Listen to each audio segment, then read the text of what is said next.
It's been a while. Kathy, how've you been? Guess what? My husband and I had a beautiful baby. She looks just like me and Jake, so cute. Why don't you come over to our place? I mean, I bet you're envious. The message from Moira was filled with malicious comments. Reluctantly, when I went over to Moira's house, she said, "Isn't the baby cute? Feeling a bit jealous, aren't you? You're still single, right? Still hung up on Jake, maybe? Well, even if you are, I'd never let him go, just so you know." I was bombarded with her mean comments and felt uncomfortable staying there any longer. My name's Kathy, 29 years old. I live with my husband and our 2-year-old son.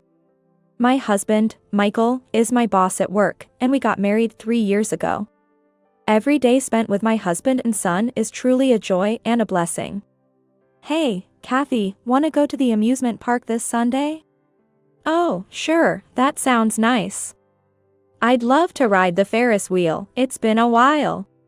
Sounds fun. Well, I'm off to work now. Thanks for working hard every day. Take care. Will do. That's how our mornings usually go, with me seeing him off to work. Every day might seem ordinary, but it's these moments that I cherish. I love cooking and traveling, and I especially love taking photos. Recently, I've been sharing my photos on social media, and it's fun interacting with everyone there. I have a decent number of followers on my account, and I enjoy the likes and comments I receive. Everything was going smoothly until something unexpected happened. It all started with a message on my phone. Oh, I've got a notification. Who's it from? I initially thought it was another social media notification, but it turned out to be a message from Moira, an old friend of mine. It's been a while. Kathy, how've you been? Guess what? My husband and I had a beautiful baby. She looks just like me and Jake, so cute. I finally understand what people mean when they say you're the apple of my eye. Why don't you come over to our place? I mean, I bet you're envious.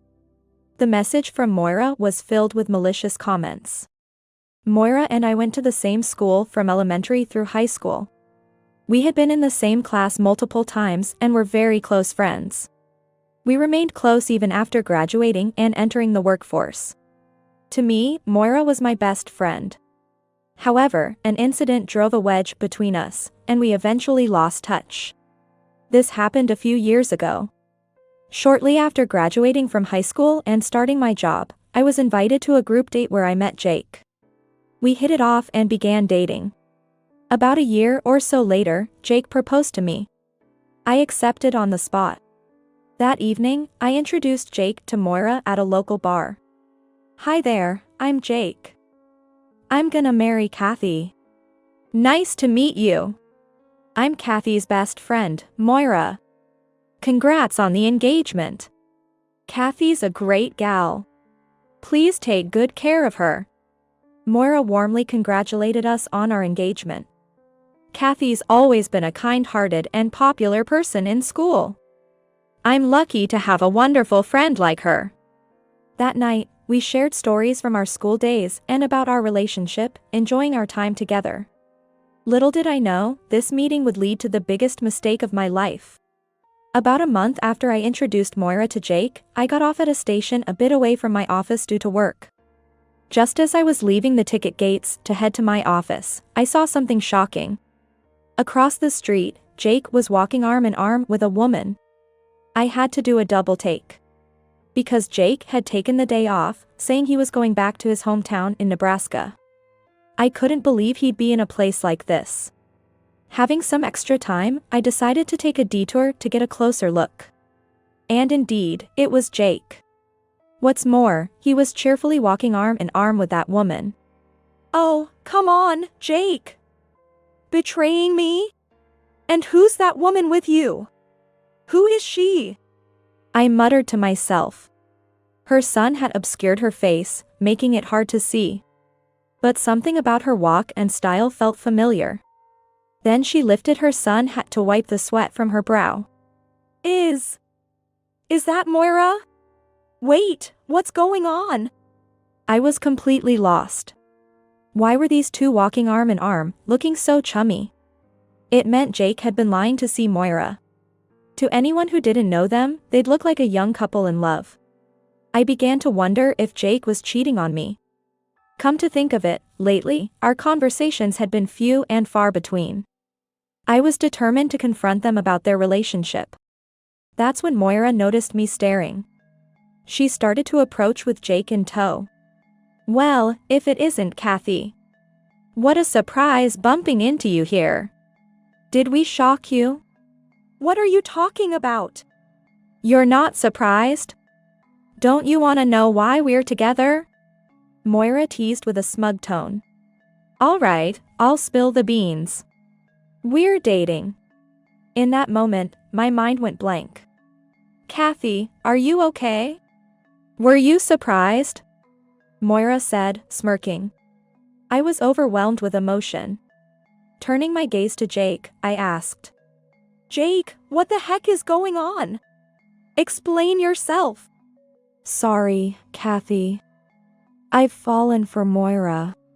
So I've decided to break up with you. My bad. Hey, you can't just decide that on your own. As I spoke up, Jake and Moira started chatting with big smiles. I'm really sorry. But I'll make sure to pay alimony, so don't worry. I'll chip in too. Money is important, you know. And then Moira began to speak, and what she said was quite surprising. Jake and I are going to visit both our families now to introduce ourselves as a couple planning to get married. So, maybe the next time we see each other will be at our wedding. See you later. Saying this, they both left, waving their hands. Just when I thought I was about to get married, Kathy, who I considered my best friend, stole my significant other. And I never imagined they were already at the stage of visiting each other's families. Feeling like I'd hit rock bottom, I headed to the office for work. That day, I wasn't in the mood to be productive at all. A few days later, I received a compensation check from the two of them in my bank account. I felt a mix of sadness, anger, and other emotions. I continued to have days when I lost my appetite or didn't feel like going to work. I couldn't get over it. Tears would suddenly flow, and I'd mumble to myself in a low voice. My mom, worried about my state, said, "Honey, you've been acting strange. You left the laundry out all day yesterday, and you've been buying the same groceries we already have in the fridge. You never used to do this. Forget about Jake. You'll find someone else." My mom tried to comfort me. But my sadness wasn't about not being able to forget Jake. I couldn't forgive Moira, whom I considered my best friend, for taking my fiancé away. As I was reminiscing about that distant past, I heard a voice from the entrance. I'm home, babe. Oh, welcome back. Sorry, I was lost in thought. You seem upset. What happened? The one who came back was my current husband, Ted. Ted knew about my past. So, I hesitated to bring up something from so many years ago. We decided no secrets when we got married, remember? If something's bothering you, tell me. Ted said that, so I decided to tell him the truth. Moira reached out. She invited me over because they had a baby. It's not that I don't want to meet their child. I know her, she's probably going to brag a lot. To be honest, I don't want to see them ever again. I'm torn about going. To my surprise, Ted had an unexpected reaction. Why hesitate? They invited us, so let's go together. Ted, are you serious? Of course, I am. That woman not only bullied my beloved Kathy in the past but is still after her even after all these years. We need to talk to them about this. If not, this might continue. Don't you think so, Kathy? Yeah, you're right. I've always thought that someday I'd have to explain our situation. Now's the chance to set things straight. Let's show them how happy we are now. They'll be so shocked they might fall over. Ted seemed quite excited as he said this. A few days later, I told Moira that we would visit. And the day came when we, as a couple, visited Moira's house. Ted suddenly needed to use the restroom as we approached her place, so he stopped at a nearby convenience store, saying it wouldn't be good to go straight into their home for that. I went ahead to Moira's house and rang the doorbell. "Oh, Kathy, long time no see. It's been a while. Here, have this." I handed her a popular bread I had at home. "Oh, the trendy bread, huh? I thought you only ate simple, cheap stuff." "Ah. You bought this especially for coming here. Thanks. Jake and I will enjoy it together." Moira's words had a hint of sarcasm, but I shot back. "No, it's not like that.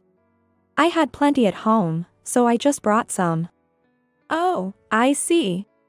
You're still single, right? You must have a lot of free time. I'm kind of envious."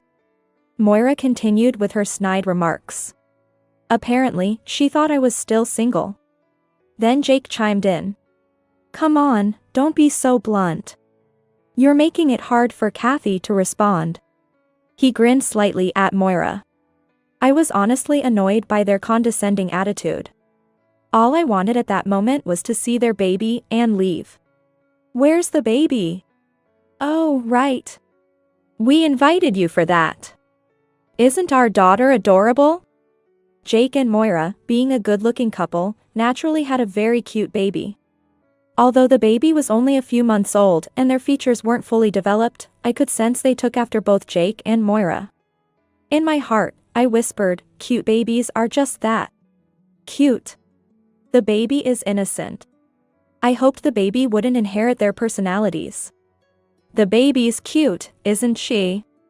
So, are you jealous? You're still single, aren't you, Kathy? Maybe you still have feelings for Jake? Even if you do, I'm never gonna let him go. I've been checking out your social media, and it seems kinda lonely. You're posting photos from various places for likes, but it just looks like you're enjoying it alone. Doesn't really seem interesting.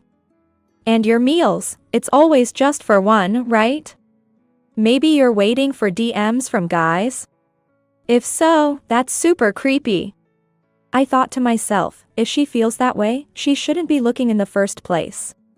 But Moira kept going with her sarcastic remarks. "I've seen photos of foreign landscapes and night pools. You just got them from the internet and reposted them, right? And all those fancy meals, you're just showing off the stress of places you can't actually go to. It's unpleasant for people to see a social media full of your wishes. You should be careful about copyright." "Yes, I just gave good advice. You should be grateful." Hey, lay off a bit. You're being too harsh on Kathy," said Jake, with a clearly unsympathetic expression. I decided to tell the truth. "Actually, my husband's here with me. Sorry for the surprise." Their expressions changed instantly. "Wait, Kathy, you got married?" "Well, is it that surprising? A lot of time has passed. I don't think it's that weird." Upon hearing this, Moira seemed taken aback. "I knew it. You must have felt lonely living by yourself, Kathy.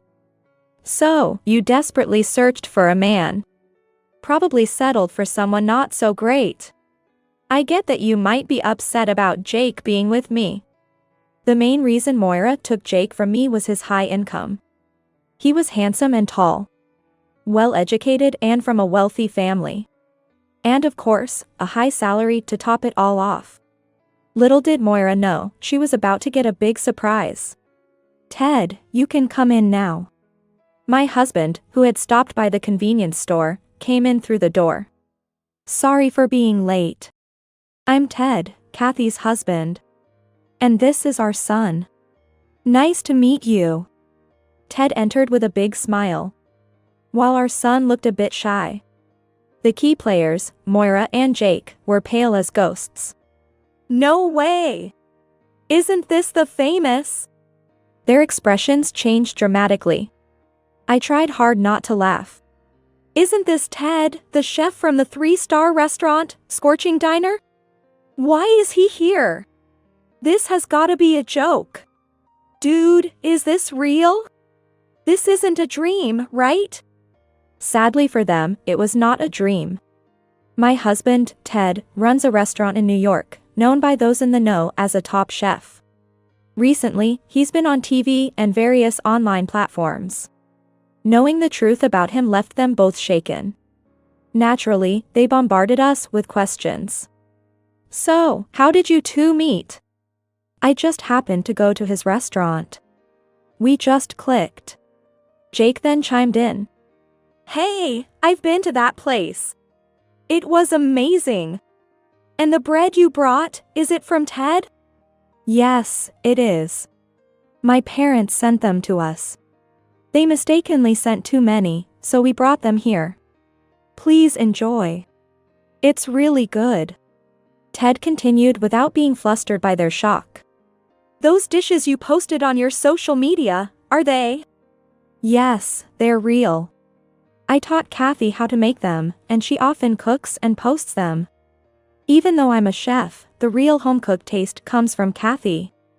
Isn't that right, dear? Feeling a bit shy, I added. That's right. Those dishes are my own creations. They might not be as impressive as Ted's, but I love when he enjoys my cooking with a big smile. Upon hearing this, Ted's face turned red. So, you're not just single, you're super blessed, huh? Moira said with a hint of jealousy. Suddenly, Ted's demeanor changed, and he looked upset. The reason we came here today is that I have something to say to both of you. You bullied my precious wife in the past, right? Moira started to get nervous. And now you think you can show off just because you have a child? I can't even find the words. And you thought Kathy was single all this time? Even though you were close to getting married, you thought a settlement would be enough? That's, Jake was also sweating profusely. Why on earth did you bring Kathy here? After all these years, you're still trying to hurt her, aren't you? There's no way I'd do something like that. Ted raised his voice even more and began addressing Jake.